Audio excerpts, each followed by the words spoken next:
আসসালামু আলাইকুম। আশা করছি সকলে ভালো আছেন। আমার আরেকটি নতুন ভিডিওতে আপনাদেরকে জানাই স্বাগত।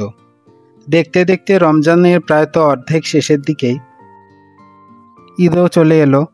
ঈদের তো শপিং কিছু করতেই হয়, তাই আজকে বেরিয়ে পড়লাম ঈদের শপিং করার জন্য। প্রথমেই গিয়েছিলাম মিরপুর শাহালি শপিং কমপ্লেক্সে, তারপরে গেলাম হলো নূরজাহান সুপার মার্কেটে, তারপরে চলে এলাম বসুন্ধরা সিটি শপিং কমপ্লেক্সে। বেশি কিছু কেনাকাটার করার নেই, তারপরেও হালকা পাতলা কিছু করতে হয়, তাই বেরিয়ে পড়লাম শপিংয়ের উদ্দেশ্যে। বসুন্ধরা শপিং কমপ্লেক্সে এসে খুঁজছি। এতগুলো মার্কেট ঘোরার পিছনে কারণ আছে। আমার এবছর কেন যেন কিছুই পছন্দ হচ্ছে না। পরে বসুন্ধরা শপিং কমপ্লেক্সে এসে বিভিন্ন আউটলেট খুঁজে যা হয় একটা কিছু নিলাম, তেমন খুব বেশি একটা পছন্দ হয়নি, তারপরেও নিয়েছি। নিয়ে বেরিয়ে পড়লাম আর কি বাসার উদ্দেশ্যে। প্রায় ইফতারের সময় হয়ে গিয়েছে, আমি সকালবেলা বের হয়েছি। আমি কেনাকাটা করার ক্ষেত্রে একটু বেশি খুঁতখুঁতে, তাই এতটা সময় লেগে গিয়েছে। তারপরেও কেনাকাটা করে খুঁতখুঁতে মন নিয়ে বেরিয়ে পড়লাম বসুন্ধরা সিটি শপিং কমপ্লেক্স থেকে। এই যে বেরিয়ে হেঁটেই যাচ্ছি, আমি হেঁটেই যাব বাসার দিকে।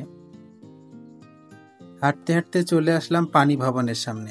পানি ভবনের সামনে এসে একটা আশ্চর্য জিনিস চোখে পড়লো, দেখে খুবই ভালো লাগলো। পানি ভবনের সামনে বেশ কিছু ফুলের গাছ লাগানো, বড় ধরনের ফুলের গাছ। ফুলের কালারটা এত সুন্দর, কমলা কালার, কিন্তু রংটা এত চোখে লেগেছে আমার, বলার মতো নয়। ফুলটা দেখতে কিছুটা অরেঞ্জ ট্রাম্পেট ভাইনের মতো, কিন্তু এটা অরেঞ্জ ট্রাম্পেট ভাইন নয়। অরেঞ্জ ট্রাম্পেট ভাইন হলো গুল্ম জাতীয় উদ্ভিদ, কিন্তু এটি বৃক্ষ। নাম না জানা এই ফুলটি আমার তো বেশ ভালো লেগেছে। আপনাদের কেমন লেগেছে কমেন্টে জানাবেন, আর যদি কেউ এই ফুলটির নাম জেনে থাকেন সেটাও জানাবেন। এই তো হাঁটতে হাঁটতে চলে আসলাম সোবাহানবাগ মসজিদের দিকে। রাস্তার মাঝখানে সোবাহানবাগ মসজিদটি বেশ সুন্দর। আগের তুলনায় এই স্ট্রাকচারটা অনেক সুন্দর হয়েছে, ভালোই লাগে।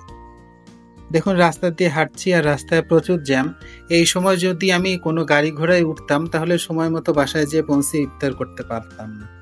হেঁটেই বরঞ্চ তাড়াতাড়ি এসে ইফতার করলাম। ইফতারের পরে বেরিয়ে পড়েছি বাইরে, জাপান গার্ডেন সিটির দিকে গিয়েছিলাম। দেখতে গিয়েছিলাম যে সেখানে কি রকম ঈদের বাজার লেগেছে।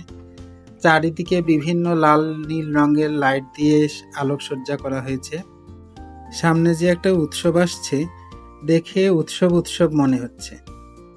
আমি প্রায় 10 বছর পরে এবছর রমজানে ঢাকায় এসেছি। বিগত বছরগুলোতে রমজানে ঢাকায় থাকিনি বা থাকার প্রয়োজনও পড়েনি। এই তো এটা আজকের ভিডিও। আজকে আবার চলে এসেছি বসুন্ধরা সিটি শপিং কমপ্লেক্সে। বললাম না আমি একটু খুঁতখুঁতে, তাই আবার জামাটা এক্সচেঞ্জ করতে এসেছি। যে সাথে ছোট ভাই তমালও এসেছে। এরপরে ঘটলো একটা আশ্চর্য ঘটনা।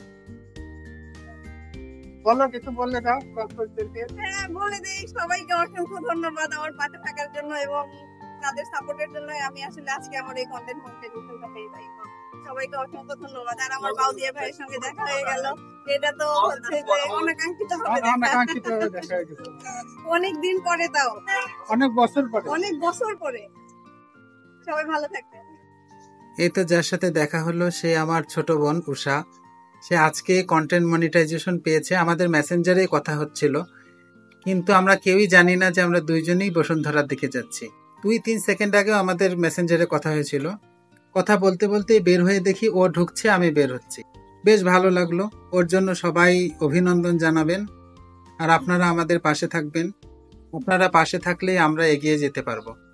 আমরা দীর্ঘ বছর লালমনিরহাটে পাশাপাশি বাসায় থেকেছি। আমাদের পারিবারিকও একটা বেশ ভালো সম্পর্ক আছে। সামনে আরো অনেক ভিডিওতে আমাদের একসাথে দেখতে পারবেন। আজকে তাহলে আসি, আবার দেখা হবে অন্য কোনো ভিডিওতে। ততক্ষণ সকলে সুস্থ থাকবেন, সচেতন থাকবেন।